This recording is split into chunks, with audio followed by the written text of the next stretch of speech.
So in the book we have a couple measurements that we're going to apply here onto the site using the triangle tool so that we can locate the corners of our property. The resulting triangle lines, as you might have figured out, are going to live on their own class. So we won't necessarily make the triangle lines to find the points and then delete those triangle lines. We're actually going to hold on to them and just turn them off so we visually don't see them. But if we need them for reference or for whatever reason in the future, they'll always be there. So does anybody remember where the triangle tool is hiding? 2D. 2D polygon, that's right. So if you find 2D polygon in the basic tool palette, click and hold on that tool button, you should see triangle underneath.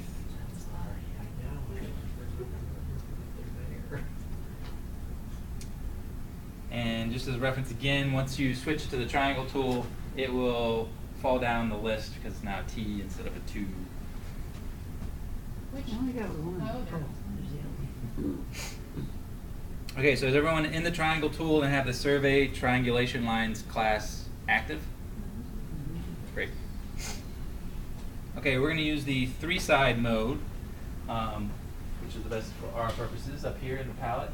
Again, it's a robust tool, so you can either create a triangle with 3 sides, with the, I should say, the measurements for each side of the triangle, or if you have a combination of the sides distances and 1 or 2 of the angles between those lines, you could also create a triangle. So we just want the first option because we know at least 2 distances for the sides.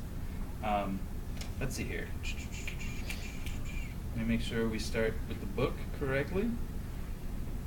Okay, the first triangle we're going to create is, let's see here, yes. We have measurements from this corner of the house and this corner of the house out to, let me actually confirm that, to the right edge of the property. So the triangle tool again works as we click to define the edge of the house that we took the measurement from, so the 2 points, I should say, that we took the measurement from, and then we'll input those measurements. Yes. How much in our picture do we have to leave? How focused on the house do we need to be? I think for this first step, I'm going to zoom in a bit, just to make sure that I get the 2 points I want, and then I'll have to zoom out once I see the resulting triangles. Okay? So let's make our first click at the top corner up here. So one click there, and then I'm going to come down and make the second click down at that corner, in the outside corner. What are we trying to do here? Define our. Huh? What are we trying to do? Define where our boundary is based Yep. on triangulation? Exactly. Okay. So it'll make sense as we step through. Okay. So after you've made those 2 clicks, your triangle settings pops up. Side 1 is the distance between these 2 points. So Vectorworks has populated that field for us. Now it's asking us to give them the dimensions for the other 2 sides. Always remember which corner you clicked on first, or which point I should say, because that will be side 2, the dimension. In this case, that dimension is, let's see, 75 feet.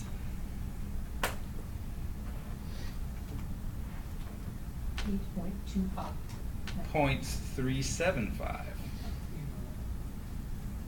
I'm sorry, 75 feet, so point. 0.375 inches. And then the second side, so that will be the distance from this corner, is 89 feet, 9.375. So 75 feet, 0.375, and 89 feet, 9.375. Mine did a weird thing, didn't it? Yeah. Didn't we? Does everyone have those numbers? Great. Click OK. Whoa! Now you might need to zoom out a little bit to see the resulting triangles we have. So again, as a reminder, Vectorworks will give you both resulting triangles. And our next click will define which one we want to keep. So in our case, I mentioned that it's going to be for a point out here. So this is really the triangle we want.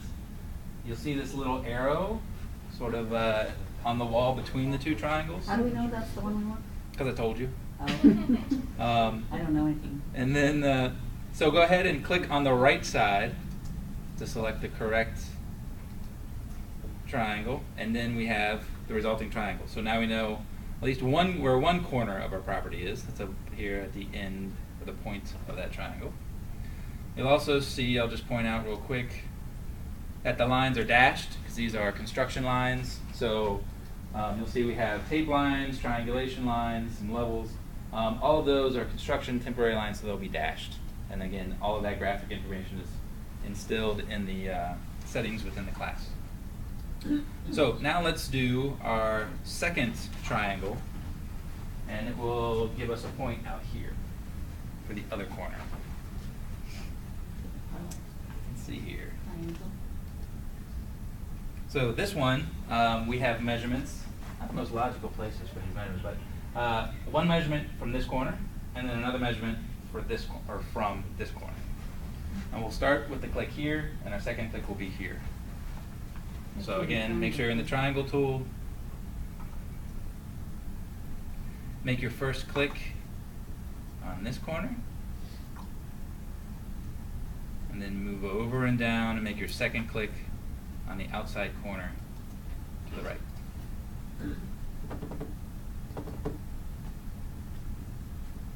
Okay, that gives us a resulting side of, or length of 45 feet 7.387 inches. Very helpful. Or close to that, right? Exactly. What's that? Well, it's gonna be close to that. Or something around that, yeah, Yeah. exactly. Side 2, which we will give the dimension from that first point that we made our click on. That dimension is 60 feet, 9.625. And side 3 is 93 feet, 7.375. So if you have those two sides input, go ahead and click OK. Can you repeat the first, or both of them? Sure. The first one was 60 feet, Good, mine's like yours. 9.625. Isn't it cool? The second one is 93 feet, 7.375. So in this case, we want, man, those look awful, or does it? We'll see.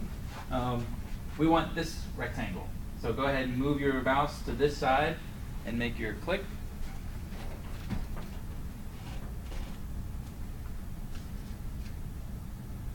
Okay, so does everyone have resulting rectangles that look somewhat like that? Good, I think we're in good shape. And, Yes. did you hit selection? Yes, you did. Okay, so we're done with the triangle tool for our purposes. Next step is we're going to make some short temporary lines again that are just distances perpendicular to the house that will define sort of the outside edge along the house for both sides. So we're going to have little lines coming out of four corners. So I'll just give you those dimensions from the book. First things first, though, we want to, let's see here, survey tape lines. So we want to go to the navigation palette, and since we're not going to be drawing triangulation lines, we're going to go ahead and change to tape lines, which again will just be another set of these temporary construction lines representing the measurements from the site. So let me give you these dimensions. We're going to use the line tool, since that's sort of the simplest tool to use. All we need is a simple line. And I'm going to zoom down to the bottom right corner of the house, snap to the outside corner of the wall, make my first click, and move horizontally to the right. And the distance for that line, or the length I should say, should be 2 foot 11. So all you have to do is type in 2 foot 11. Ensure that you're snapping to the horizontal. It'll tell you so. And all you have to do is type return twice. Return, return. 2'11". Okay, next line is going to be up at the top right corner of the house. Oh, so we're gonna end that somehow. Again, we're going to snap to the outside corner, make our first click with the line tool, Right. move horizontally to the right, And and this distance is 3 foot, 0.75. oh man, Return, return. what should I be on line? Yeah, 3 foot 0.75.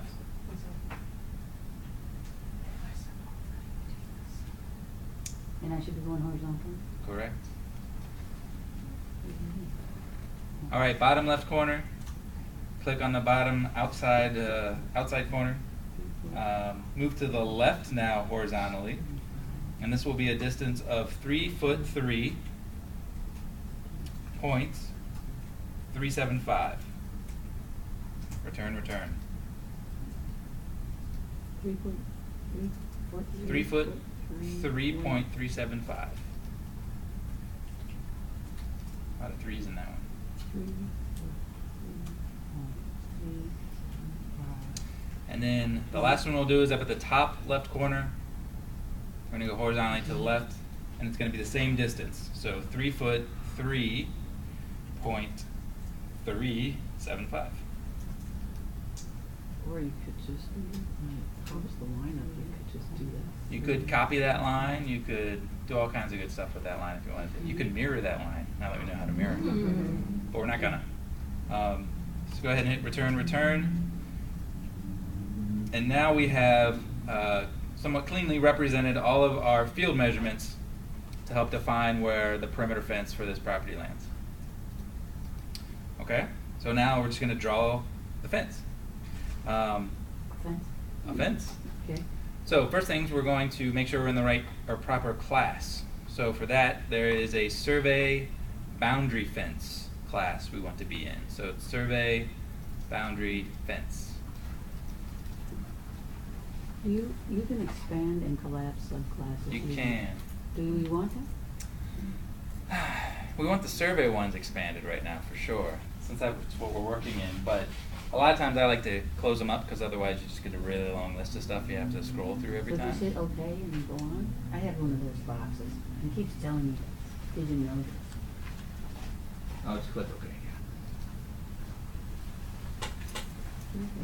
Okay. Okay, so survey boundary fence is active. We are going to use the wall tool for this purpose. So it's a fence, it's not really a wall.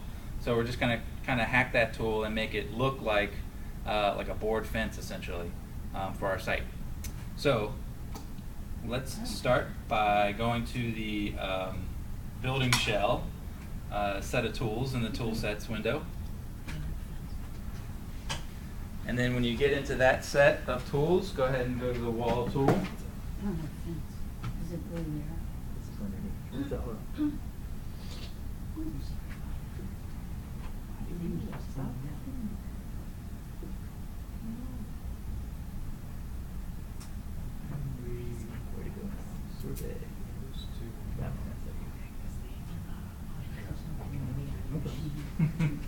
All right. Okay, so everyone at the wall tool at this point? Oh, So we're going to start by going up to the preferences button, up in the preferences bar, to start the process of defining how we want this wall to look. So this will probably have the same settings that we used for the house. So this first window is where we set the thickness of the wall in plan. Previously it was 6 inches that was to give us the wall of a house. This is just trying to be a sort of narrow perimeter fence. So we're going to change the setting there. Let me see if I can get to where that is. You have a brown thing, a brown line, like mine's just nothing. Is that gonna do something For the preview? For the preview, yeah. Don't worry about it. Okay, good. Sorry, I lost my place on the book. Bear with me for a second. have a wall tool. Click on this thing here. Okay. Sorry about that. I've done each of these things. Okay, so for the overall thickness, we're going to set it to 0.37 inches.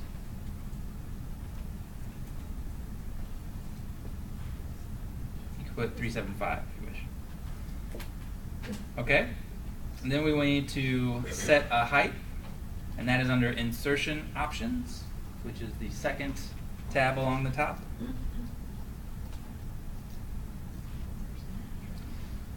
Here, again, we have the old settings for our house wall, which was a height of 19 foot 6 inches. For our purposes for this fence, it's only going to be 6 feet for the height.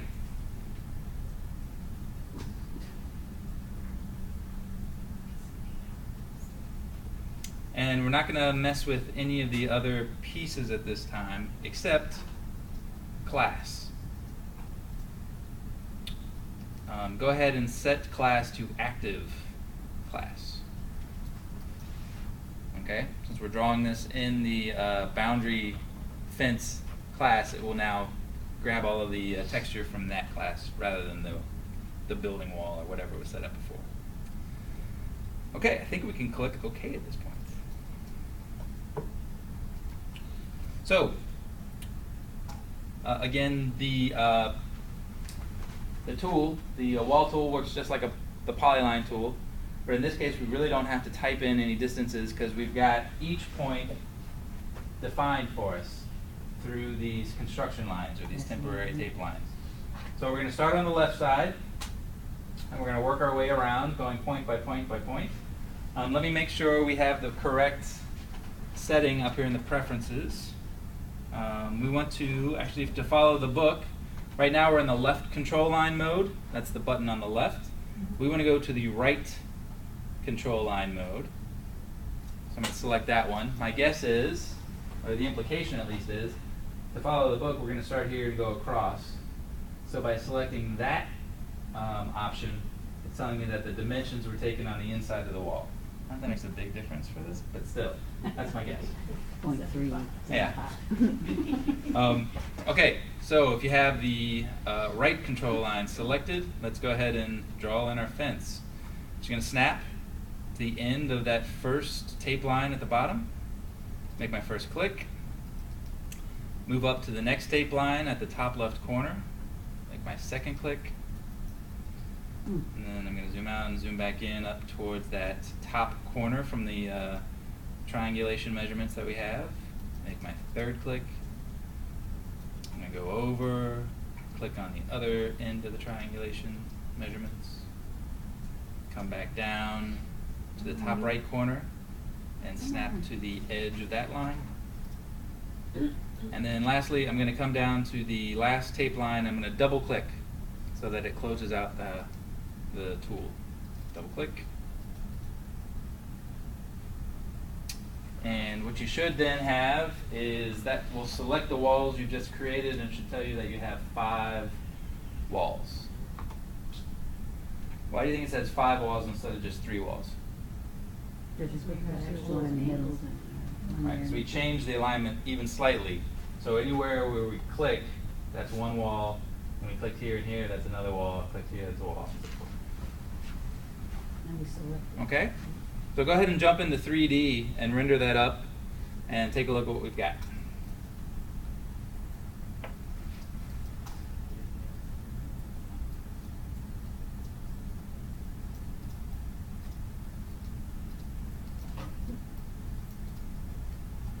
Cool.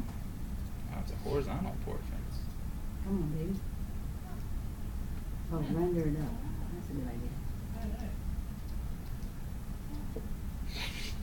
Wow. Cool.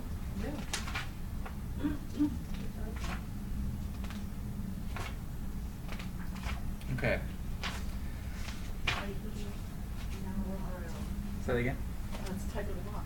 Yeah, it is. Okay, so we've got our house, we've got our fence now. There is a section that I'm going to skip in the book. It's all about working in an alternate coordinate system, which I'm just not gonna spend our time on at this point. So feel free to follow along on that on your own if you're feeling gutsy. It's a little challenging, but So try it. what pages are those? So the idea is, if I go back to the plan view real quick.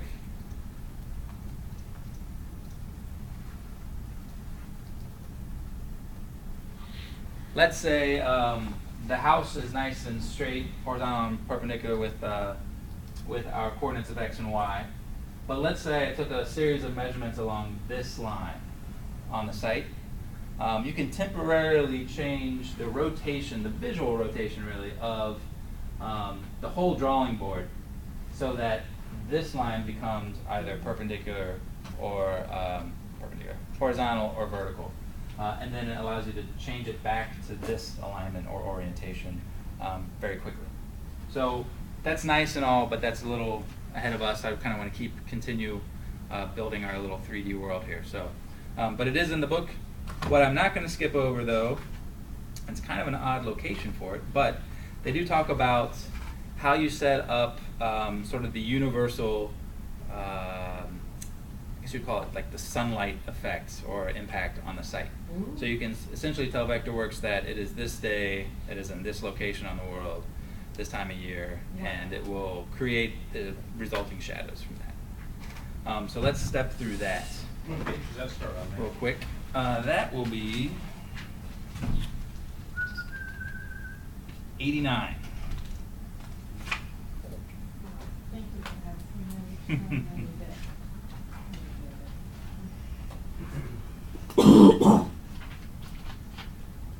Okay. So it's called the heliodon. I don't know if that is a technical term that other people use or if that's just a Vectorworks thing. But that's what we're going to create. And in fact, we're going to create two of them. One that gives us a daytime light, and then one that sets it sort of a dusk or a sunset light. So let's step through how we do that. So is everybody in the top plan view?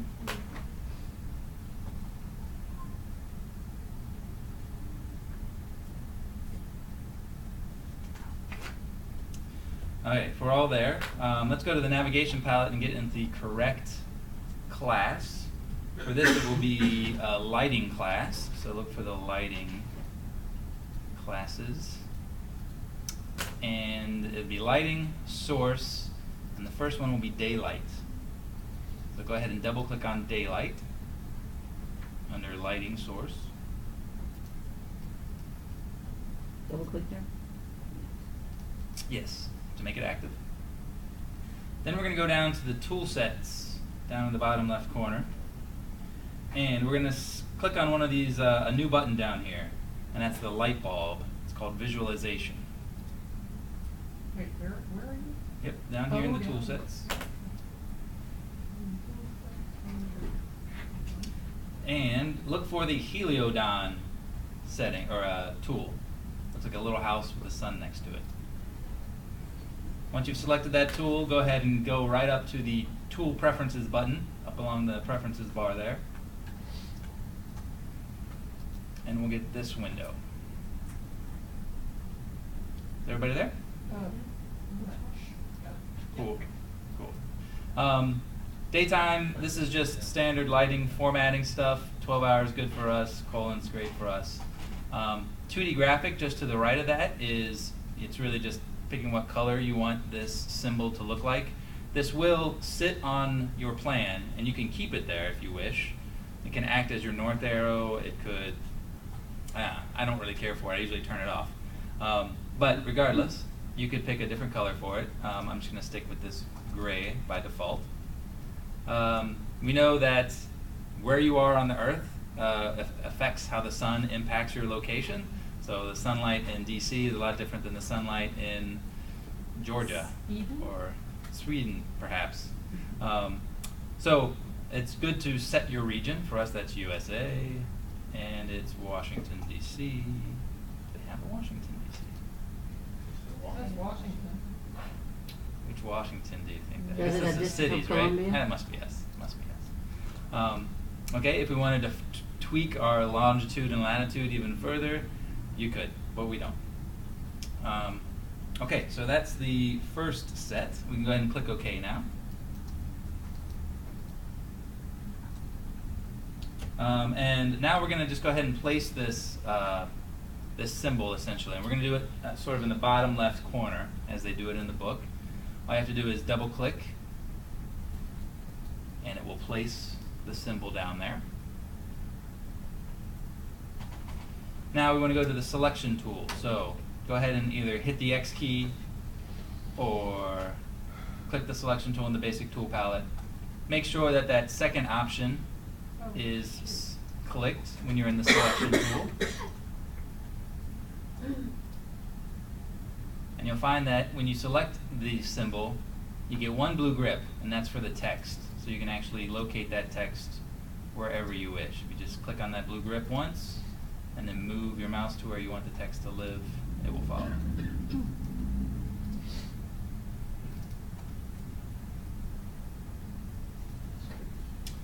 Okay.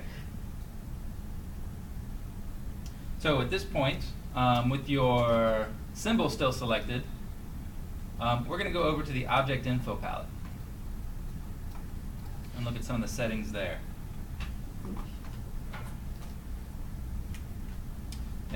First off, we're going to change the rotation of the symbol. Right now, north is kind of that away, Yeah. and that's not accurate for our drawing, let's just say. So, where it says rotation in the Object Info palette, go ahead, following the book, type in 180.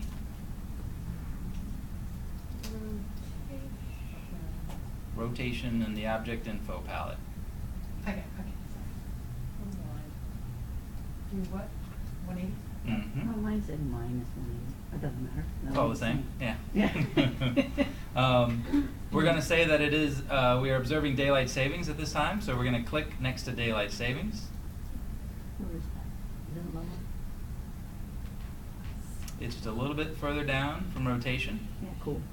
The time of day that we want to project. So of course, shadows are different, and the sun's position in relation to us is different throughout the day. Instead of 9 a.m., let's set it to 11 a.m. And for the day, let's select the 17th day of September.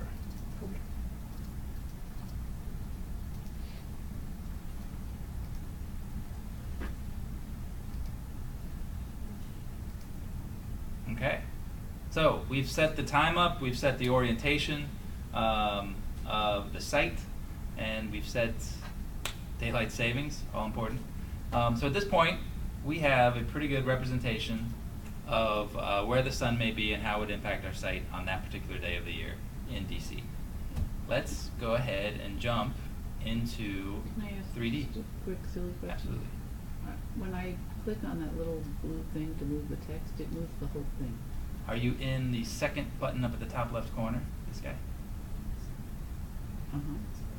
And so when you click just on the blue piece, it moves everything? If so, we'll work it out later, okay? Yeah. All right, so let's go into 3D and kind of get a nice spot where we can see the house and the yard. And then go ahead and go to the render tea kettle down to OpenGL.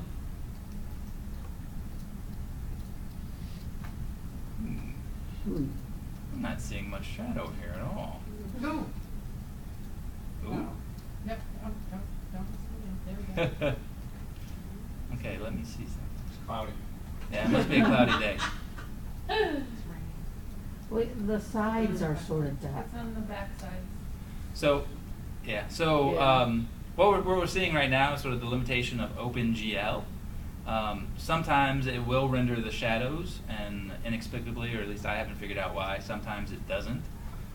So what we may need to do to get the actual shadow, or at least a preview of it, is render with one of the, I should say, render it with the fast Renderworks option. And again, that is just a more robust render engine that will give you a little more detail, including in this case, So where did the you find shadows. that? Up there on that same. So that is also under the tea kettle, Oops, and it is oops. just below OpenGL, a couple down. And it takes a while, it's like. It won't be too bad because we don't have a lot going on yet. If we did this with trees and other things on, it would be.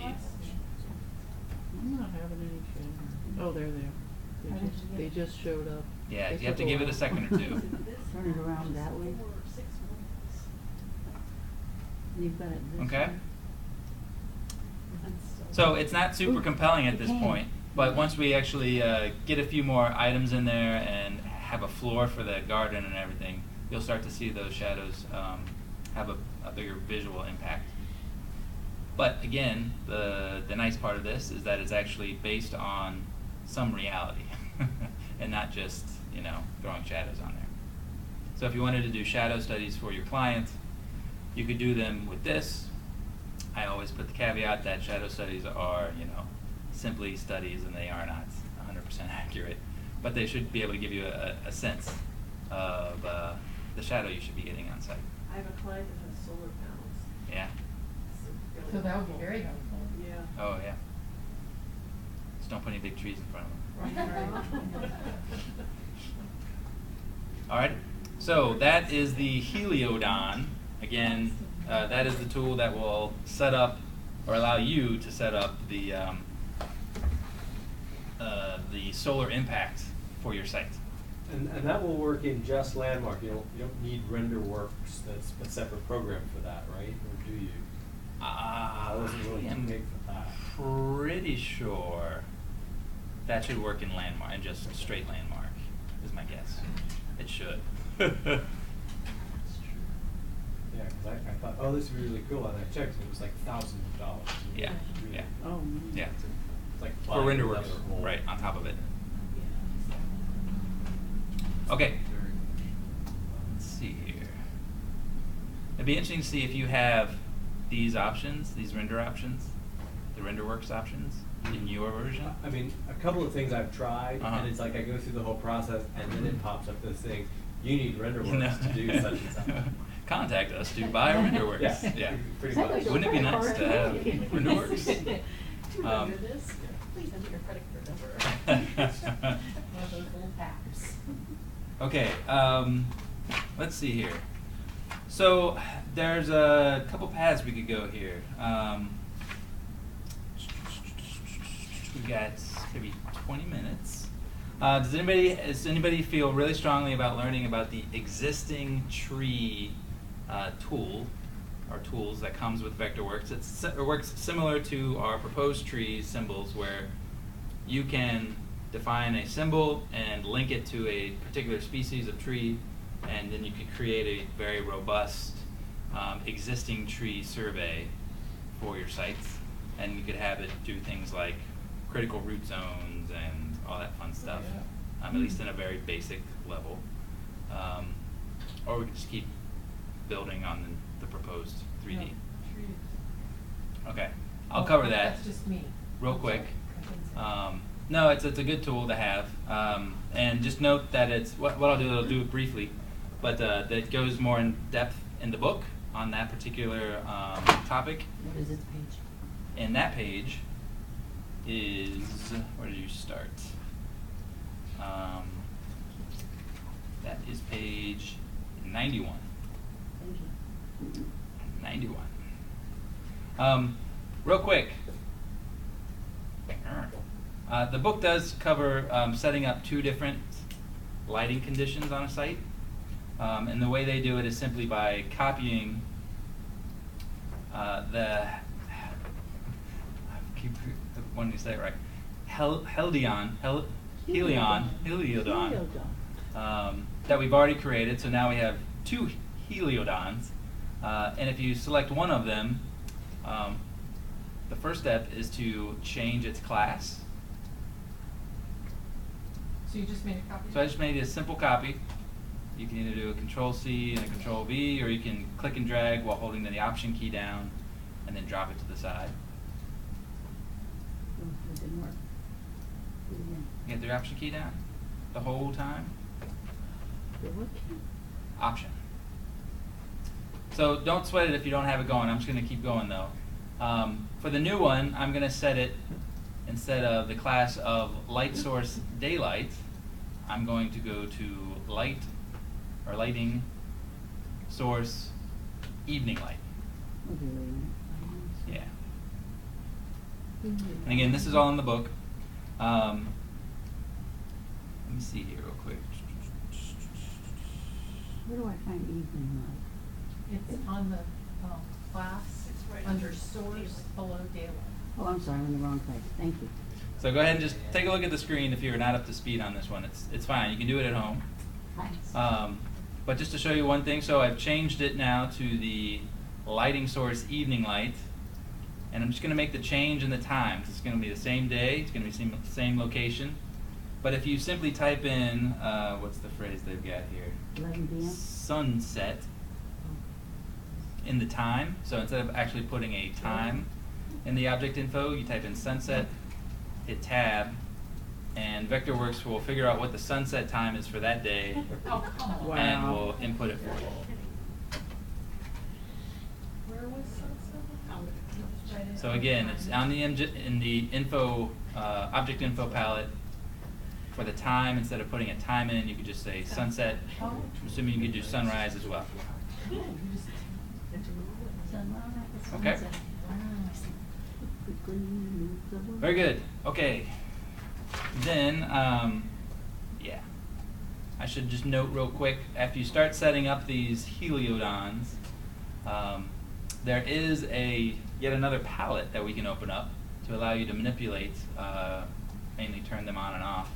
And that is, if you go to Windows, Palettes, like we would do if we were missing one of the palettes we've been using.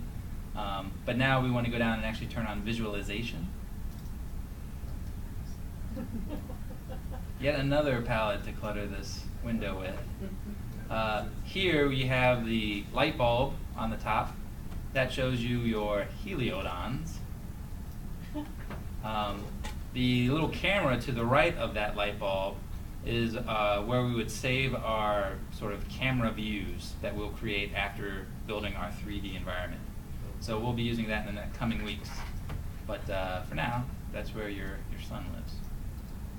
I'm going to close that palette because it's not something we need to use very often.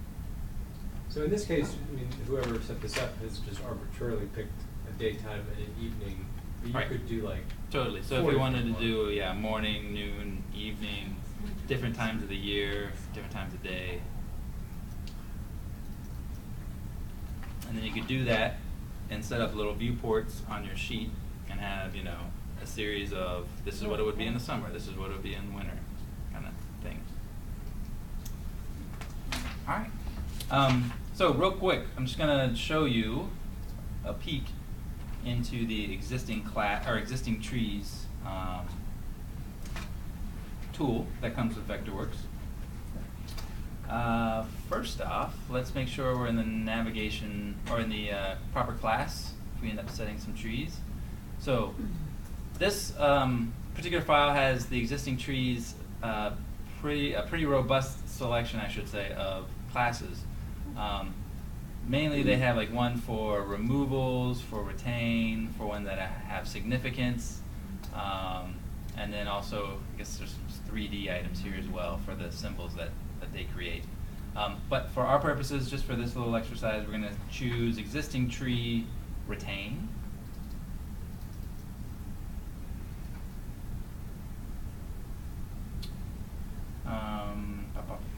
Let me make sure we're in the right spots.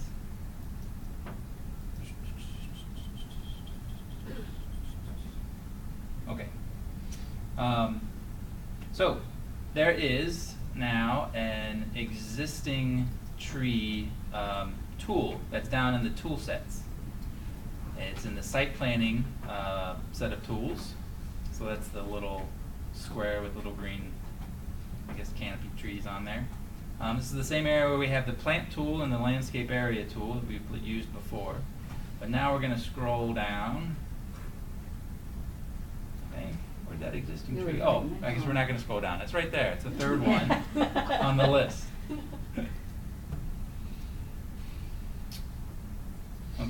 And once you've selected that, you can go up to the Preferences button up at the top of the screen. And this little fella, or big fella, pops up. If yours is a little smaller than this, you can expand it if you wish, or you'll just have to scroll through as we go through some of the settings.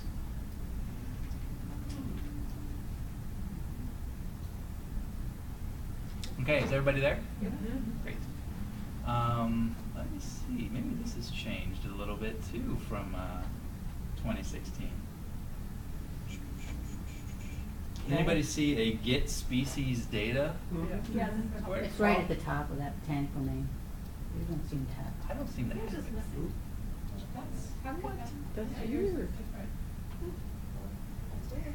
That is very strange. You have the same as, you have the same software. Yeah. Interesting. Whoa. Alrighty. Well, go ahead and click Get Species Data. Let's see what happens. You should get a window that has a list of trees within it. If you want to scroll down that window and find, just to follow the book, the Sorbus acuparia. With an S? Is that an S? It's a mountain ash. Everybody found the Sorbus? The European mountain ash. Okay, it's Sorbus. And then acuparia is AUCU. Although for our purposes it doesn't really matter if you just find a tree. You can. So once you have a tree, go ahead and click OK. We don't need to add it. Assuming that's an option. You don't need to add it to, yeah, just. Oh. What does your button say? Add tree? to existing Yes. tree list. Click that then. Now, add this tree to the existing list, yes. Okay. No. It just doesn't have it. Yeah, why did it do that? But it's blue. So did that then populate this window with information about that tree? Yes. Not based on names. Unless you hit cancel, then hit OK. It's really hard to do this when I can't see what's going on. Don't worry, we'll catch you Are up you later. frustrated? Catch you. Man, you have all Catch kinds you of up at the buttons. break. Yeah, it's Yeah, nice. there's like tag and number Boy, boy. option, canopy. Well, the size. takeaway here is that you should be able to link this existing plant or real plant data to that symbol. So let me see if I can get. Let me see here real quick. I do this. Same one. Does it matter which little Not button really. is? But if you were looking like one of my projects. is All right. a house that's being built I'm gonna look over your all shoulders. and well, it's being built and to meet the county regs, existing canopy. Okay, so it does populate the botanical name and the common name came in? Yes. Okay, that's great. Tag Let's and see, number tag option. and number options. Go ahead and click on that button next. And in this window, we want to change a couple items. One is display, should be ID only. So display under ID tag options. Class should be existing tree tags. We just want to define that so we can turn those tags off independently of the symbol if we wish. We also want to apply or check next to apply as the default or document defaults. Yeah, so just a check next to it. I just changed existing checks and also the first one right there. Oh, you got it. Okay. And then go ahead and click OK. We didn't touch anything on the left. Nothing on the left apparently gets touched. Okay. Object properties is where you should be now, so that's the window I think in front of you. Here we're going to change some of the graphic attributes of this symbol. So the height, we're going to change to 32 feet 10 inches. actually. 10 inches? Really?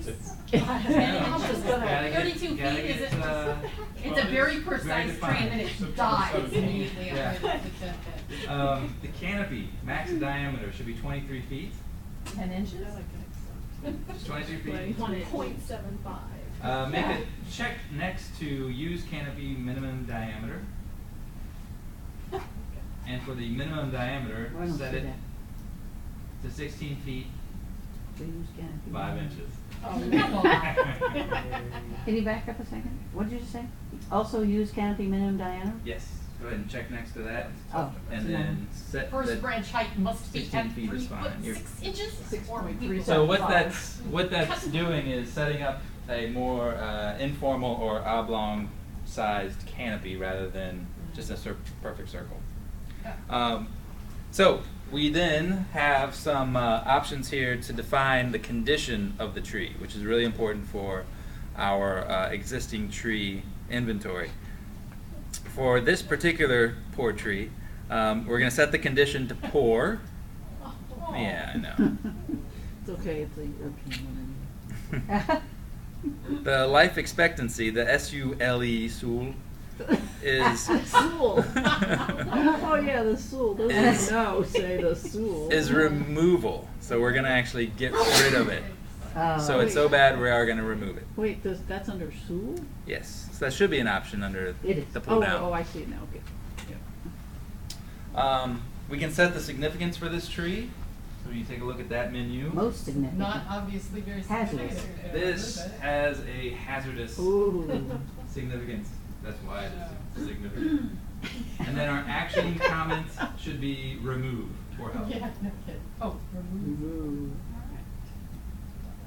Our tree This is is sick. pretty cool though, that you Okay, can put all this. so there's quite a, yeah, exactly. You can do quite a bit. Yeah. You can add the age, you can add comments. It's So is it gonna draw a picture of a very sad, pathetic? it does look pretty sad.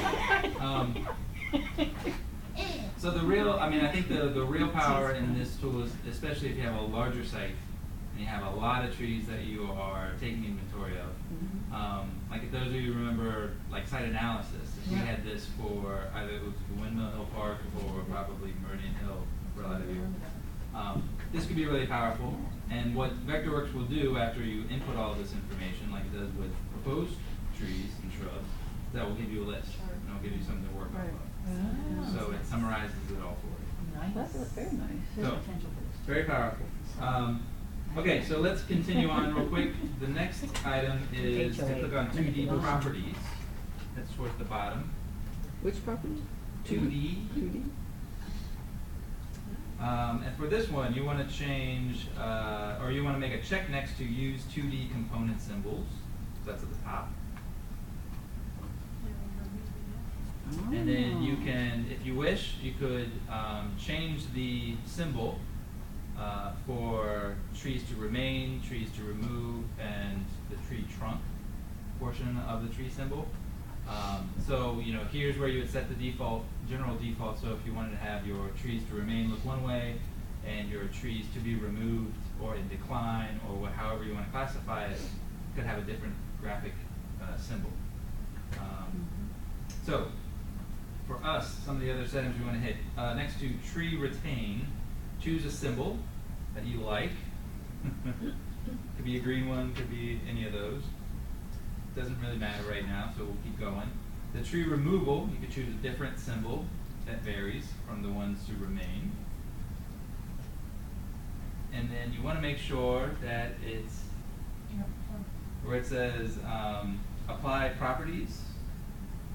So towards the middle, say to all objects on all layers. So we're saying that we're setting the default graphic symbol settings for all of our existing trees.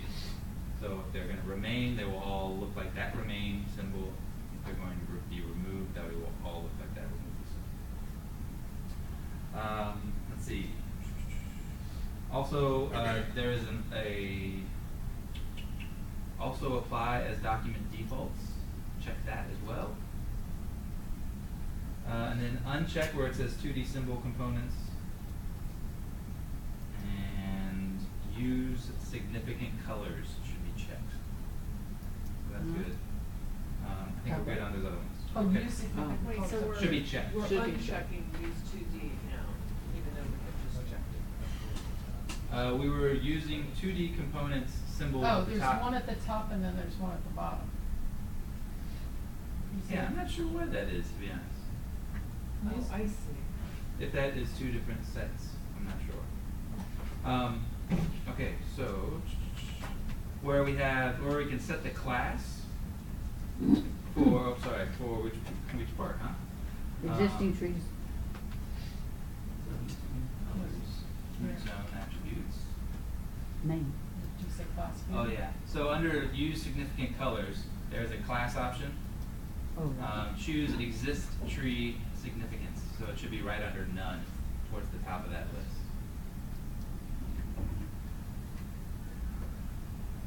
So a lot of this is just nitty gritty stuff. But trunk shape, straight.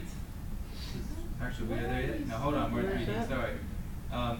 Click OK at the bottom left, Okay. or bottom right. And then we get back to the object properties.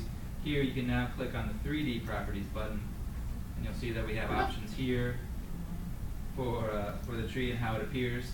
Click on 3D. Click on the 3D, yes. This is all for this Whoa. one tree, right? This is all for, so what we're doing right now is setting up He's the thinking, default. Oh my God. this will take We're weeks. setting up the default. Really, the Been purpose back of this there. is kind of show you all that it does and like all of the, things that you can set up. So for the canopy shape, you could choose a shape that you prefer. You could vary Oh, this from look tree at to them. tree if you wish. Russian Woohoo! gumdrops. They're all a little silly. Those are Russian Funky. So which canopy should we have for It this? doesn't matter. Pick one you like. I don't Or know one you which hate. tree. That's fine. I like the ones towards the bottom. Alright. They're Weird. weird. It's not like that. Looks like a The champagne. trunk shape you can also define here as well. If you have a particularly gnarly trunk, you could set that up. But if it's fairly straight, you do the same. You can choose, 3D canopy. We could set a class for, so there should be an existing 3D canopy class you could choose there.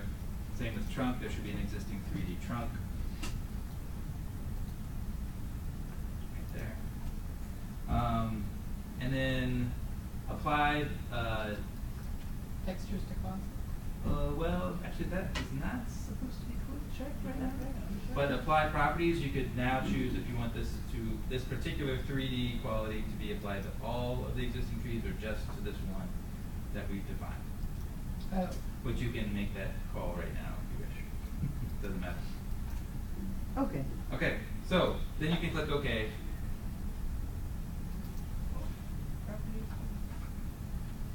Cancel. Do you wish to proceed? Will be applied to objects in the drawing, even if object properties dialog is.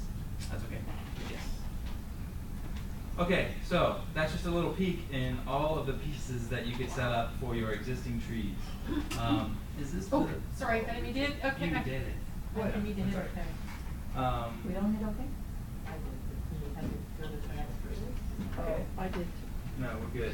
So there is, if you dig deeper into those settings, there's also, like I mentioned before, the opportunity to set up critical root zones and a way of setting up a graphic so it actually shows where sort of a very simple critical root zone could be applied.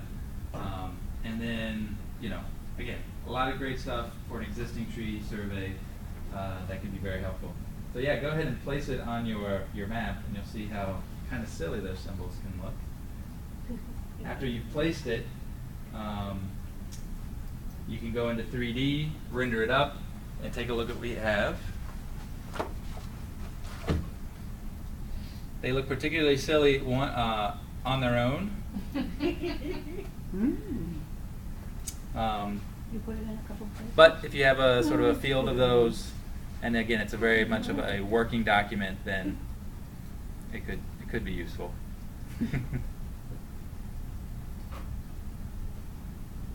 Okay?